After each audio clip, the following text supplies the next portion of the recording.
ఆస్తులను సంపాదించుకోవడంలో ఆప్తులను కోల్పోకూడదు. అంతస్తులను నిర్మించుకోవడంలో ఆత్మీయ ఆప్యాయతలను కోల్పోకూడదు.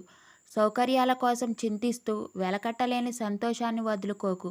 హోదాల వేటలో పడి హుందాతనాన్ని బలి చేసుకోకు. అప్పుడే పెంకుటింటిలో ఉన్నా సరే ప్రశాంతంగా ఉండగలుగుతారు.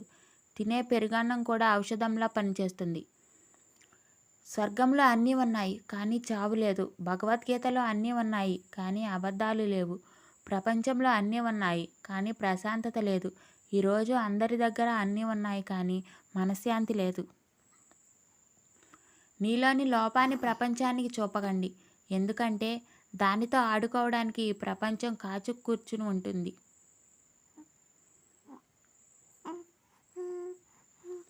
కాలం అందమైన జ్ఞాపకాలను తీసుకొస్తుంది. అలాగే మన తప్పులను కూడా మోస్తుంది. జ్ఞాపకాలు జీవితంలో ఆశను అందిస్తాయి. తప్పులు మాత్రం మన జీవితంలో ఎలా ఉండాలో నేర్పుతాయి.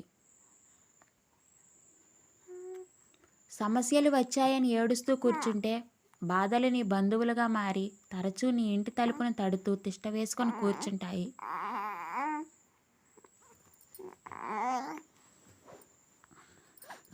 మీ మంచితనం గురించి ప్రపంచం మాట్లాడాలి, మీరు కాదు. మీలో చెడును మీరే గమనించుకోవాలి, ప్రపంచం కాదు. విచక్షణ ఉన్నవారే వివేకవంతులు. ప్రాణం పోయిన అబద్ధం చెప్పకు. ఎందుకంటే ఈరోజు ఒక అబద్ధం ఒక బంధాన్ని నీ దగ్గర చేయవచ్చు. కానీ ఏదో ఒక రోజు నిజం తెలుస్తుంది. అప్పుడు నువ్వు వాడిన ఈ అబద్ధమే నీకు దగ్గరైన బంధాన్ని శాశ్వతంగా దూరం చేస్తుంది. మన జీవితంలో ఆలోచించి కట్టవలసినవి రెండు. అవి ఒకటి ఇల్లు, రెండు తాళి. ఆలోచించకుండా కడితే మొదటి అప్పుల పాలు చేస్తుంది, రెండవది తిప్పల పాలు చేస్తుంది. పిరికివాడు ఓడకముందే ఓటమి భయాన్ని నిర్మించుకుంటాడు. ధైర్యవంతుడు గెలవకముందే గెలవగలనని దృఢ విశ్వాసంతో అడుగులు వేస్తాడు.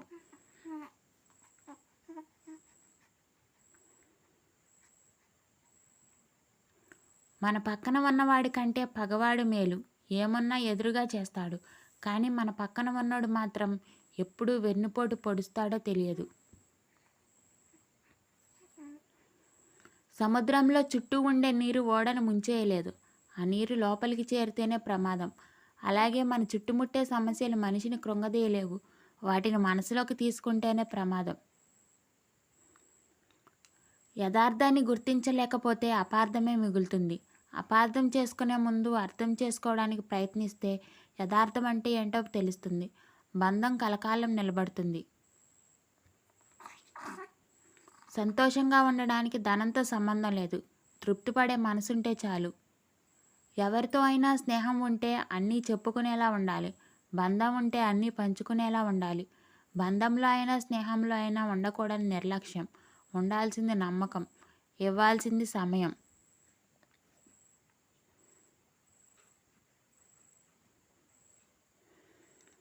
అభిప్రాయాలను మార్చుకోలేని వ్యక్తి తన తప్పుల్ని సరిదిద్దుకోలేడు. నేటి కంటే రేపు ఎక్కువ వివేకం ప్రదర్శించాలనుకుంటే మనిషిలో మార్పు అవసరం. కొన్ని సమయాల్లో ఇతరుల నోటిని మూయడానికి ప్రయత్నించడం కన్నా మన చెవులను మూసుకోవడం మంచిది. పరిస్థితులను బట్టి వదులుకోవడం కూడా అలవాటు చేసుకోవాలి. వస్తువైనా మనుషులైనా. అందుకే అన్నిటికీ సిద్ధంగా ఉండేలా మన మనసుకు సర్ది చెప్పుకోవడం అలవాటు చేసుకోవాలి. Thanks for watching. Please do like, share and subscribe my channel. By by.